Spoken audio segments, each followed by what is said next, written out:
Welcome to Taiji's Origami Workshop. Today I'm going to show you how to make this Mount Fuji.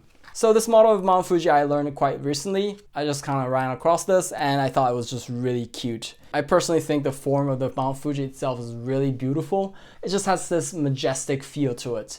And I think this model just really portrays the feature very well. And the step is not that difficult except that last step, but I think it's definitely manageable. So I really hope you give this a try yourself. Then let's get started.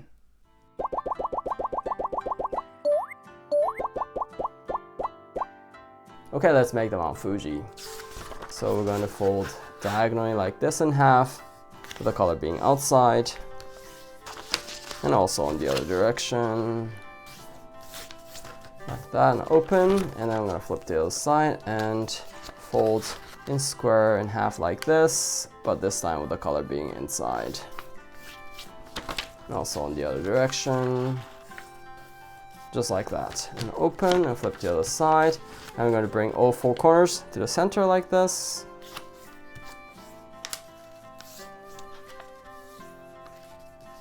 Just like that. And the next thing, I'm going to use one of the flap like this, and I'm going to bring just about to the third line right here. So I'm going to divide this into three parts, just about.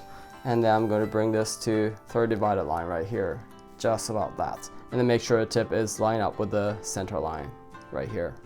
Just like this, and then a fold. And then next thing, I'm going to do the same thing on all four corners. And to do that, I'm going to match these 2 points right here. And then I'm going to make sure that this line is lined up right here, just like that. And also here, I'm going to match this point right here, and then make sure this line's lined up like this.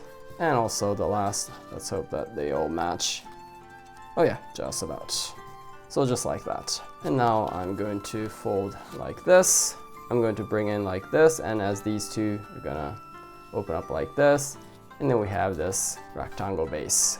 So next I'm going to bring this line to the center line, like this, and also on the other side, just like that. And then I'm going to bring this line to this line right here, like this, and also on the other side, just like that. And I'm going to open, and then I'm going to open again, and then I'm going to bring this part right here inward. So I'm going to open from the bottom like this, and then I'm going to tuck this in like this, make the fold strong. And also here, I'm going to open from the bottom like this, and I'm going to tuck this part in here with a folded line, just like that.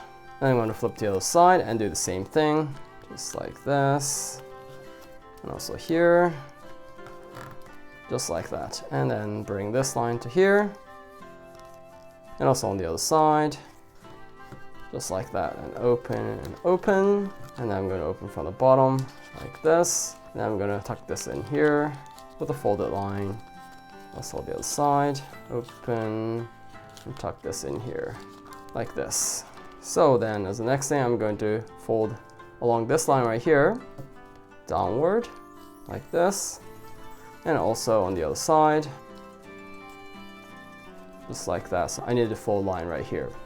And now I'm going to open from the bottom like this, and then for each of these flap, I'm going to fold in one direction. So I'm going to tuck this in here like this. Then I'm going to do the same thing with the other, but always on the same direction. So I did it in the left direction, so I'm going to do that all in the left direction. So I'm going to tuck this in the left side like this, and also here I'm going to tuck this in the left side like this. And then you have all the flaps tucked in like this. So then this is almost finished, so the tip is the left. So the next step may be a little bit tricky, but what you want to do is you want to let this pointy end sink in. So what I'm going to do is I'm going to kind of sink this in, push this inward like this, and then just kind of separate to the side like this, and then push this inward. Keep pushing, but not too strong. Keep pushing like this. Might be a little bit challenging, but once you get the hang of it, it's not that difficult. Then you have the crease inward like this. And then just kind of shape the form. And then with that, the Mount Fuji is finished.